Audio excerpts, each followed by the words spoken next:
Everyone, welcome to my YouTube channel. എല്ലാവർക്കും എൻ്റെ YouTube ചാനലിലോട്ട് സ്വാഗതം. എൻ്റെ യൂട്യൂബ് ചാനലിൽ എൻ്റെ ഫസ്റ്റ് വീഡിയോ എന്തായിരുന്നെന്ന് നിങ്ങൾക്ക് എല്ലാവർക്കും അറിയാവുന്നതാണ്. ഒരു അൺബോക്സിങ് വീഡിയോ ആയിരുന്നു. എൻ്റെ മോൻ്റെ ധ്രുവ ബാവയുടെ 3rd ബർത്ത്ഡേക്ക് കിട്ടിയ ഗിഫ്റ്റുകളുടെ ഒരു അൺബോക്സിങ് വ്ളോഗായിരുന്നു. അപ്പോൾ എല്ലാവരും ആ വ്ളോഗിൽ കമൻറ്റ് ഇട്ടിട്ടുണ്ടായിരുന്നു, എന്താ ധ്രുവ ബാവയുടെ ബർത്ത്ഡേ വ്ളോഗ് നമുക്ക് എന്താ ഷെയർ ചെയ്യാറുന്നത് എന്ന് ചോദിച്ചുകൊണ്ട്. അതുകൊണ്ട് ഞാൻ വിചാരിച്ചു അവൻ്റെ ബർത്ത്ഡേൻ്റെ ഒരു കുഞ്ഞായിട്ടുള്ളൊരു വീഡിയോ നിങ്ങളുടെ മുമ്പിൽ ഷെയർ ചെയ്യാമെന്ന്. അതുകൊണ്ട് നിങ്ങളുടെ മുമ്പിൽ ഞാൻ ഇന്ന് എൻ്റെ മോൻ്റെ ബർത്ത്ഡേ വ്ളോഗാണ് ഷെയർ ചെയ്യുന്നത്. അവൻ്റെ ബർത്ത്ഡേക്ക് ഭയങ്കര ആർഭാടൊന്നും ഇല്ലായിരുന്നു. നമ്മളെ ഫാമിലി മെമ്പേഴ്സ് മാത്രമുണ്ട്. എന്നിട്ട് കേക്ക് കട്ടിങ്, അതിന് കൂടെ ചെറുതായിട്ടൊരു ഫുഡും അത്രേ ഉണ്ടായിരുന്നോളൂ നമ്മൾ പ്ലാൻ ചെയ്തിട്ടുണ്ടായിരുന്നോളൂ. അതുകൊണ്ടാണ് ഞാൻ വ്ളോഗായിട്ട് എടുക്കാതിരുന്നത്. അല്ലായിരുന്നെങ്കിൽ എന്തായാലും വ്ളോഗായിട്ട് എടുക്കുമായിരുന്നു. അതുകൊണ്ട് ഒരു കുഞ്ഞ് 2-3 വീഡിയോസ്, കുറച്ച് ഫോട്ടോസ് ആഡ് ചെയ്തിട്ടുള്ള വീഡിയോ ആണിത്. അപ്പം നേരെ നമുക്ക് വീഡിയോയിലോട്ട് പോകാം. എൻ്റെ ഈ വീഡിയോ നിങ്ങൾക്ക് എല്ലാവർക്കും ഇഷ്ടപ്പെട്ടാൽ നിങ്ങൾ എന്തായാലും നമ്മുടെ ചാനൽ സബ്സ്ക്രൈബ് ചെയ്യുക. ചാനൽ സബ്സ്ക്രൈബ് ചെയ്താൽ മാത്രം പോരാ, ഓൾ എന്ന ഓപ്ഷനും ബെല്ലൈക്കണും ക്ലിക്ക് ചെയ്ത് ഓൾ എന്ന ഓപ്ഷൻ എന്തായാലും എനേബിൾ ചെയ്യണം. അതുപോലെ തന്നെ നമ്മുടെ ഈ വീഡിയോയ്ക്ക് കമൻറ്റ് ചെയ്യണം, ലൈക്കും ചെയ്യണം. ഓക്കെ, അപ്പോൾ നമുക്ക് എന്തായാലും നമ്മുടെ വീഡിയോയിലോട്ട് പോകാം. ആരും സ്കിപ്പ് ചെയ്യാതെ മൊത്തം വീഡിയോ കാണുക. എൻ്റെ മോൻ്റെ ബർത്ത്ഡേ വ്ളോഗിലോട്ട് നിങ്ങളുടെ സ്വാഗതം ചെയ്യുന്നു. ബർത്ത്ഡേക്ക് നമ്മൾ സെറ്റ് ചെയ്തത് നമ്മുടെ വീട്ടിലെ ഹാള് തന്നെയാണ്. ഹാളിൽ ഒരു പോർഷനാണ് നമ്മൾ സെറ്റ് ചെയ്തെടുത്തത്. ഈ നെറ്റും ബലൂണും എല്ലാം ഞാൻ ഓൺലൈനിൽ നിന്ന് പർച്ചേസ് ചെയ്തതാണ്. മീഷോയിൽ നിന്നാണ് ഞാൻ പർച്ചേസ് ചെയ്തെടുത്തത്. എല്ലാം കൂടെ പർച്ചേസ് ചെയ്തപ്പോഴത്തേക്കും ഒരു 500 രൂപയ്ക്ക് അകത്തേ ആയോള്. ഹാപ്പി ബർത്ത്ഡേൻ്റെ ബലൂൺസും അതേക്കണക്കിന് സ്മൈലി ബലൂൺസും റാപ്പറും എല്ലാം ഉണ്ടായിരുന്നു. ഹാപ്പി ബർത്ത്ഡേ എന്ന് എഴുതിയിരുന്നത് എല്ലാം സ്റ്റിക്ക് ചെയ്താണ് നമ്മൾ വെച്ചേക്കുന്നത്, ഡബിൾ സൈഡ് സ്റ്റിക്കർ കൊണ്ട്. അതേക്കണക്കിന് ബലൂൺ ആർച്ചിലാണ് കൊരുത്ത് വെച്ചേക്കുന്നത്.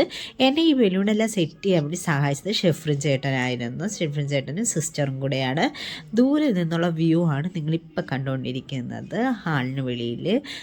പിന്നെ ഈ ലൈറ്റും LED ബൾബും ഈ 3 എന്ന് എഴുതി ഇതെല്ലാം ഓൺലൈനിൽ നിന്ന് പർച്ചേസ് ചെയ്തത് തന്നെയാണ്. ഈ സ്മൈലി ഇതെല്ലാം അതിൽ നിന്ന് കിട്ടിയാണ്. കുറച്ച് ബലൂൺസ് ഞാൻ താഴെയും വെച്ചിട്ടുണ്ട്. അപ്പോഴത്തേക്ക് എല്ലാവരും എത്തിയിരുന്നു. പിന്നെ ധ്രുവ ഒരുങ്ങി ചെന്ന് അവരുമായിട്ട് കുറച്ച് ഇരുന്ന് എല്ലാവരുമായിട്ട് സംസാരിച്ചു. ബാബുവിൻ്റെ അടുത്ത് എന്തൊക്കെയോ കാര്യങ്ങൾ പറഞ്ഞു. പിന്നെ ബാബുവായിട്ട് അടിയോടി അവിടെ നിന്നിറങ്ങി വെളിയിലൊക്കെ പോയി. അപ്പോഴത്തേക്ക് നമ്മളെ കേക്ക് എത്തിയിരുന്നു.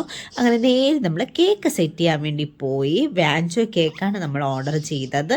ഓർഡർ ചെയ്ത് കൃത്യം 3 മണിക്കൂറിനുള്ളിൽ നമുക്ക് കേക്ക് എന്തായാലും സെറ്റായി കിട്ടിയിട്ടുണ്ട്. നേരെ നമ്മൾ കൊണ്ടുവന്ന് കുറച്ച് നേരം ഫ്രീസ് ചെയ്തു. അത് കഴിഞ്ഞിട്ട് നേരെ നമ്മൾ ടേബിളിലോട്ട് എടുത്ത് വെച്ചു. പിന്നെ ഈ 3 എങ്ങനെ വെക്കണം ചെറിയൊരു കൺഫ്യൂഷൻ ഉണ്ടായിരുന്നു. ഇനി എന്തായാലും നമ്മൾ കേക്ക് വെച്ചിട്ടുള്ള നമ്മൾ ലാസ്റ്റ് ഡെക്കറേറ്റിംഗ് ആയിട്ടുള്ള ആ ഒരു സ്ഥലം ഞാൻ കാണിച്ചു തരാം. അടിപൊളിയായിട്ടില്ലേ?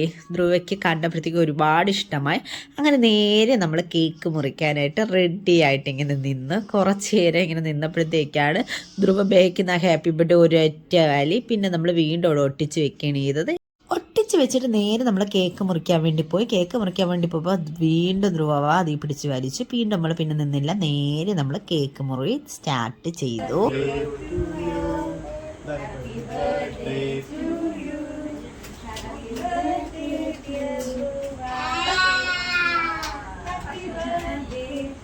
എല്ലാവരും കൈയൊക്കെ ഉണ്ടോ?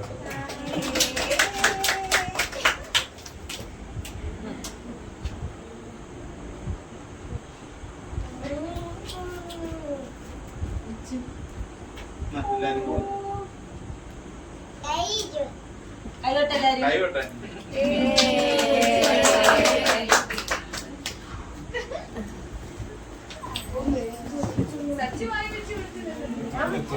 അതോ സ്വന്തം ബർത്ത്ഡേക്ക് എല്ലാവരെ കൊണ്ട് കൈ അടുക്കി എന്ന് പ്രത്യേകിച്ച് പറഞ്ഞ് ചെയ്യിപ്പിച്ച മോനാണ് നമ്മളെ ധ്രുവ ബാവ. അവൻ എല്ലായിടത്തും ബർത്ത്ഡേ ആയിട്ട് കൈകൊട്ട് എന്ന് പറഞ്ഞാൽ എല്ലാവരും വീണ്ടും ഒന്നും കൂടെ കൈകൊട്ടി. അത് കഴിഞ്ഞിട്ട് എല്ലാവരും അപ്പച്ചിമാരെല്ലാവരും വന്ന് ധ്രുവയ്ക്ക് കേക്ക് കൊടുത്തു. പിന്നെ ബാബു വന്ന് കേക്ക് കൊടുത്ത് ഗിഫ്റ്റ് എല്ലാം തന്നു. പിന്നെ കുറേ അധികം ഗിഫ്റ്റ് കിട്ടിയത്. ഗിഫ്റ്റ് എല്ലാം അൺബോക്സ് ചെയ്തപ്പോൾ നിങ്ങൾ കണ്ടില്ല. പിന്നെ നമ്മൾ ഒരുപാട് പിക്ക് എടുത്തു. ആ പിക്കെല്ലാം ഒരു വീഡിയോ ആക്കിയിട്ടുണ്ട്. ഈ ഫോട്ടോസ് എല്ലാം വെച്ച് ഞാൻ ഒരു ഷോർട്സ് ക്രിയേറ്റ് ചെയ്തിട്ടുണ്ടായിരുന്നു. അത് ഞാൻ ഷെയറും ചെയ്തിട്ടുണ്ടായിരുന്നു. അപ്പം നിങ്ങളെല്ലാവരും ഈ ഷോർട്സ് കാണാം. നമ്മുടെ കുറച്ച് വീഡിയോസ് വെച്ച് ചെയ്തത് കുറേ അധികം ക്യൂട്ട് ഫോട്ടോ കിട്ടിയിട്ടുണ്ട്. സച്ച് ബാവയാവട്ടെ, ധ്രുവ ബാവയാവട്ടെ, എൻ്റേതാവട്ടെ, എല്ലാവരും കുറച്ച് നല്ല ക്യൂട്ട് ഫോട്ടോസ് കിട്ടിയിട്ടുണ്ട്. ഈ സെയിം ഫോട്ടോ തന്നെയായിരുന്നു എൻ്റെ ബർത്ത്ഡേക്ക് ചേട്ടൻ എനിക്ക് ഗിഫ്റ്റായിട്ട് തന്നത്, ഒരു ഫ്രെയിമായിട്ട്. അതിൻ്റെ ഒരു ഷോർട്സ് ഞാൻ ഉടൻ തന്നെ അപ്ലോഡ് ചെയ്യുന്നതാണ് നിങ്ങൾക്കായി. അപ്പോൾ കുറേയധികം നല്ല നല്ല ഫോട്ടോസ് കിട്ടി. നല്ലൊരു ബർത്ത്ഡേ തന്നെയായിരുന്നു. ഒരുപാട് സെലിബ്രേഷൻസും ഒന്നുമില്ലാതെ കുറച്ച് ഫാമിലി മെമ്പേഴ്സ് മാത്രമായിട്ട് നമ്മളൊരു കുഞ്ഞ് ബർത്ത്ഡേ ആയിട്ട് നമ്മൾ അടിപൊളിയായിട്ട് ആഘോഷിച്ചു. ഒരുപാട് സന്തോഷം തോന്നിയത്. ഫസ്റ്റ് ടൈമാണ് സ്വന്തം വീട്ടിൽ ഒരു ബർത്ത്ഡേ ആഘോഷിക്കാൻ കഴിഞ്ഞത്. അതിനൊക്കെ പിന്നെ നമ്മൾ ഫുഡെല്ലാം കഴിച്ചു. ഫുഡ് പത്തിരിയും പൊറോട്ടയും ചിക്കൻ ചീനിയും ഫ്രൈഡ് റൈസും ഒക്കെ ആയിരുന്നു. പിന്നെ മീൻ കറിയും എല്ലാം ഉണ്ടായിരുന്നു. അങ്ങനെ ഞങ്ങളെ കുട്ടി വീഡിയോ അവസാനിച്ചു. മോൻ്റെ ഈ ബർത്ത്ഡേ വ്ളോഗ് നിങ്ങൾക്ക് എല്ലാവർക്കും ഇഷ്ടപ്പെട്ടാൽ നിങ്ങൾ എന്തായാലും നമ്മുടെ ചാനൽ സബ്സ്ക്രൈബ് ചെയ്യണം. സബ്സ്ക്രൈബ് ചെയ്താൽ മാത്രം പോലെ കൂടെയുള്ള ബെല്ലൈക്കൺ ക്ലിക്ക് ചെയ്യുക. അതിൽ ഓൾ എന്ന ഓപ്ഷനും എനേബിൾ ചെയ്യുക. പുതിയൊരു വീഡിയോ ആയി വരുന്നത് വരെ നിങ്ങൾക്ക് എല്ലാവർക്കും ശുഭദിനം നേരുന്നു. Stay health and wealth. Bye bye.